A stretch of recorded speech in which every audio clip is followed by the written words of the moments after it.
ॐ श्री महाप्रज्ञ गुरवे नमः। जिसके सांसों में रहता है शाश्वत शांति का स्पंदन, उस महाप्रज्ञ को वंदन, उस महाप्रज्ञ को वंदन। सत्य अहिंसा अनेकांत को अर्पित जिसका तन मन, उस महाप्रज्ञ को वंदन, उस महाप्रज्ञ को वंदन। जिसके सांसों में रहता है शाश्वत शांति का स्पंदन, उस महाप्रज्ञ को वंदन, उस महाप्रज्ञ को वंदन।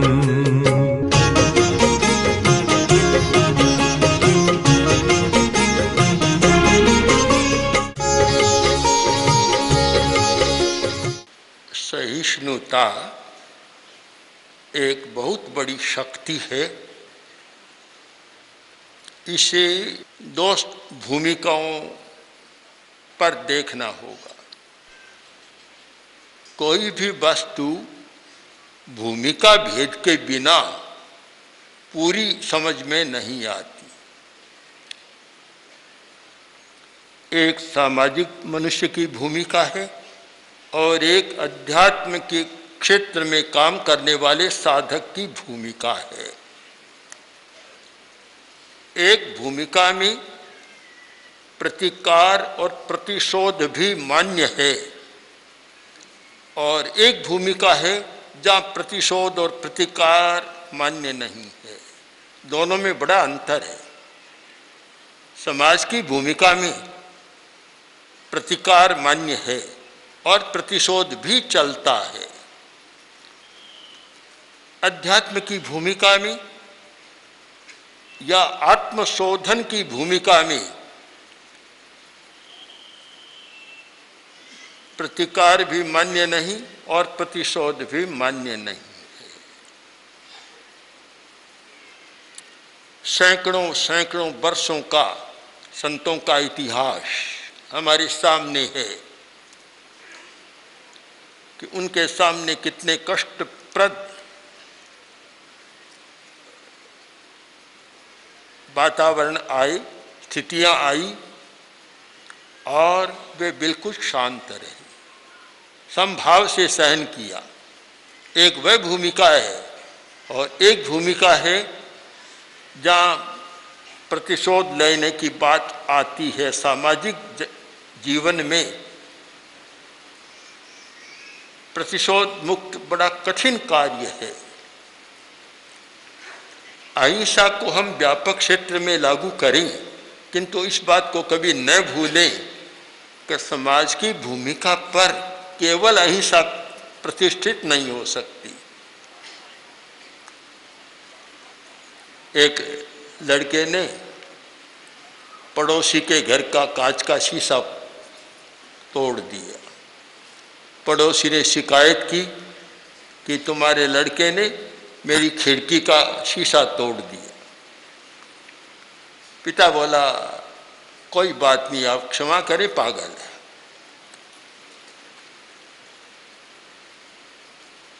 दूसरे दिन फिर तोड़ दिया।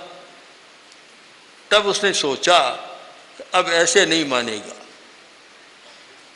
अपने लड़के को भेजा, कार खड़ी थी, कार का शीशा तोड़ दिया और वह आया, देखो तुम्हारे लड़के ने मेरी कार का शीशा तोड़ दिया। भाई कोई बात नहीं, पागल। खिड़की का शीशा तोड़ने वाला भी पागल और कार का शीशा तोड़ने वाला भी पागल। अब कार का शीशा क्यों तोड़ा?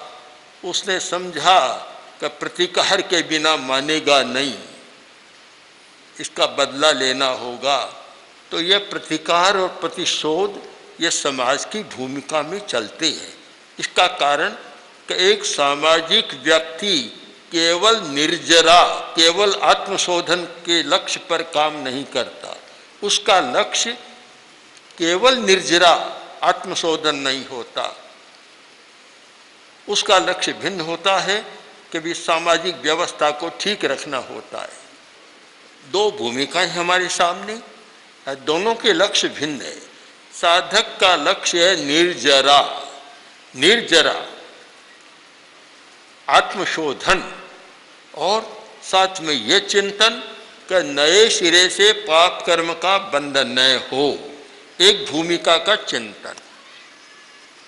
दूसरी भूमिका का चिंतन कि मुझे अपने पदार्थ की, वस्तु की सुरक्षा करना है, उसमें कोई बाधा डाले, बाधक बने तो मुझे उसका बदला भी लेना है। दोनों भूमिकाएं अलग, दोनों के लक्ष्य अलग, दोनों की क्रियाएं भी अलग। हम विचार कर रहे हैं साधक की भूमिका पर कि साधक के सामने कोई कठिन परिस्थिति आए, कठिनाई आए, कष्ट आए, तो उस समय उसका क्या चिंतन होना चाहिए, क्योंकि उसका लक्ष्य है निर्जरा, बस एक लक्ष्य है निर्जरा, यानी आत्मशोधन मुझे करना है, पुराने कर्मों का क्षय करना है, उन्हें समाप्त करना है और आत्मा का शोधन करना है। तो साथ यह रहेगा कि शोधन कब होगा कि नए सिरे से पाप कर्म का बंध न हो, तब शोधन होगा।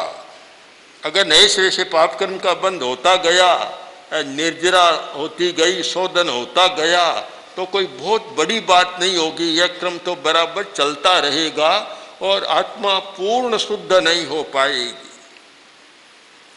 हस्ति स्नान हो जाएगा। हस्ति स्नानवत हाथी तालाब में जाता है, स्नान करता है, पानी में काफी रहता है, पानी प्रिय है, और जब बाहर निकलता है तो तट पर वह कीचड़ और दलदल सा होता है, सूंड से उठाता है, शरीर को छिड़क लेता है, स्नान किया न किया बराबर हो जाता है, हस्ति स्नानवत। तो जो व्यक्ति निर्जरा की बात करे और पाप कर्म के बंध पर ध्यान न दे, तो फिर वह उसका आचरण हस्ति स्नानवत होता है। साधक का आचरण ऐसा होना चाहिए कि निर्जरा हो और पाप कर्म का बंधन नए सिरे से न हो। इन दोनों के बीच में जो क्या होना चाहिए, चिंतन कैसा हो, स्थानांक सूत्र में इसका बहुत सुंदर प्रतिपादन किया है कि निर्जरा हो और पाप कर्म का बंधन न हो। अब कोई आदमी आकर और एक साधक को, साधु को गाली देता है, या कभी कभी ताड़ना भी दे देता है, कभी चोट भी कर देता है। कितने संतों के इतिहास हैं कि किसी पर थूक दिया, किसी पर झाड़ू डाल दिया, किसी पर आकर कंधे पर आकर बैठ गया, किसी के छाती में मुक्का मार दिया। सैकड़ों सैकड़ों घटनाएं हैं, फिर भी उन्होंने सहन किया, शांत रहे। नामदेव के कंधे पर आकर एक आदमी बैठ गया तो नामदेव ने कहा, आज तक मुझे इतना अच्छा मित्र नहीं मिला जो इस प्रकार का व्यवहार करे। कितने अच्छे मित्र हो, तो वह तो आए बुरी नीति से और वे करें कितना अच्छा मित्र है।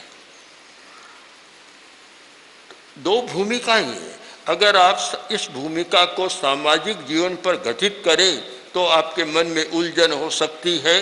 तो इस प्रकार सहन करते चले जाएं तो हमारा अस्तित्व ही समाप्त हो जाएगा। वह एक अलग भूमिका है। आप अध्यात्म की भूमिका को समाज की भूमिका पर न ले जाएं और समाज की भूमिका को अध्यात्म की भूमिका पर न लाएं। आचार्य भिक्षु का यही तो मंतव्य था कि दोनों का मिश्रण मत करो।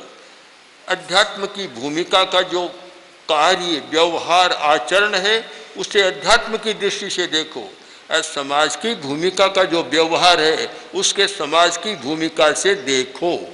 तो सहिष्णुता की भी दो भूमिकाएं बन गई, एक सामाजिक प्राणी की भूमिका और एक साधक साधु की भूमिका। अभी हम चर्चा करें साधक साधु की भूमिका का।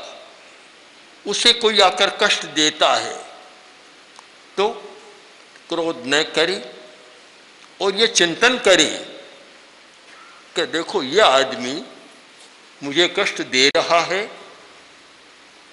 दया का पात्र है, दयनीय है। दयनीय है। दयनीय क्यों है कि कोई न कोई मोह का प्रबल कर्म उसके उदय में आ गया, इसलिए ऐसा व्यवहार कर रहा है। अगर मोह उपशांत होता तो ये मेरे साथ ऐसा व्यवहार नहीं करता। उदीर्ण कम्मा खलु अयम पुरुषी, ये उदीर्ण कर्मा पुरुष है, इसलिए ऐसा व्यवहार कर रहा है। अब इसके तो कर्म का उदय हो रहा है और ऐसा गलत व्यवहार कर रहा है। अब मैं इसको लेकर पाप कर्म का बंध क्यों करूं, क्रोध क्यों करूं, उत्तेजना में क्यों जाऊं और मैं क्यों मोह कर्म का बंध करूं। मुझे मोह कर्म के बंध से दूर रहना है, उपशांत रहना है। एक चिंतन, और जिसमें यह चिंतन रम गया, इस चिंतन में जो लीन हो गया, वह फिर उत्तेजना में नहीं जाएगा और प्रतिशोध की बात नहीं करेगा, सहन कर लेगा।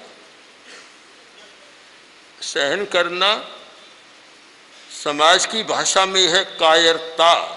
एक आदमी कुछ गलत काम करता जाए और हम उसको सहन कर ले, यह कायरता बहुत बड़ी कायरता है समाज की भाषा में।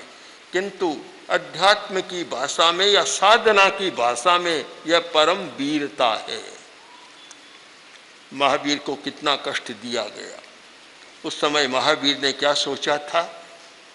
महावीर कायर नहीं थे, परम वीर थे।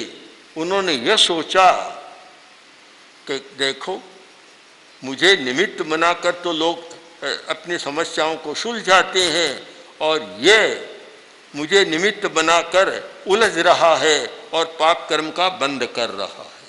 ये चिंतन था उस समय का। उदीन्न कम्मा खलु अयम पुरुषे।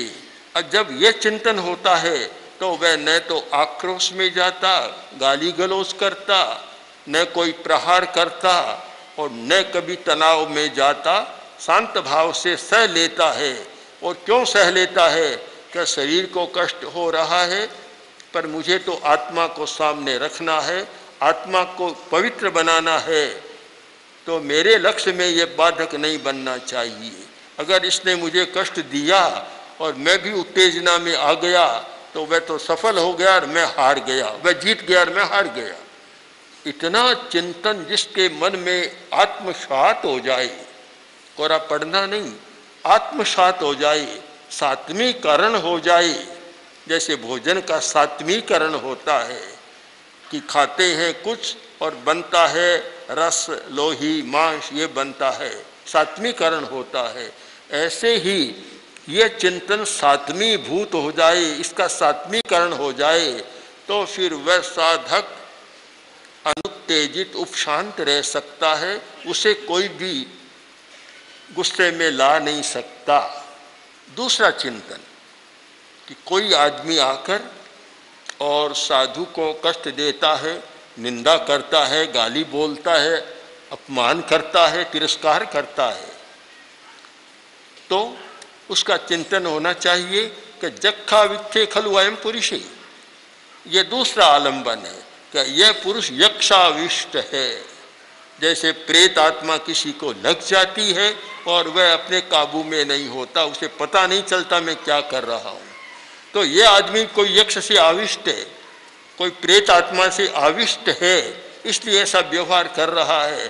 तो बेचारा अपने बस में नहीं है, ये किसी के बस में होकर कर रहा है, तो मुझे इस पर क्यों गुस्सा करना चाहिए और क्यों मुझे उत्तेजित होना चाहिए। दूसरा आलंबन।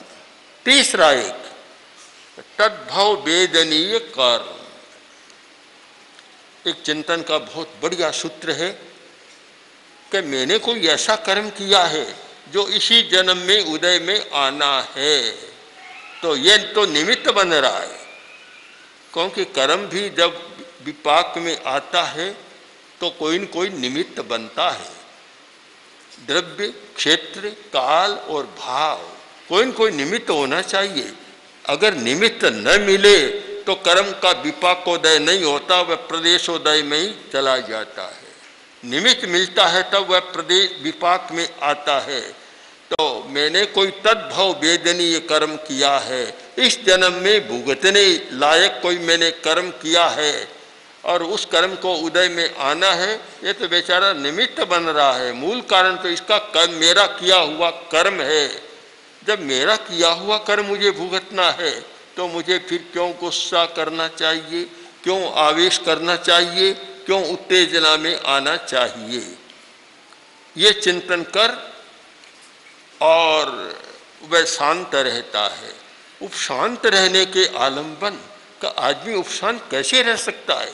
सामने कोई अप्रिय व्यवहार करे, उत्तेजनापूर्ण व्यवहार करे, दूसरा आदमी उपशांत रहे, ये कैसे हो सकता है?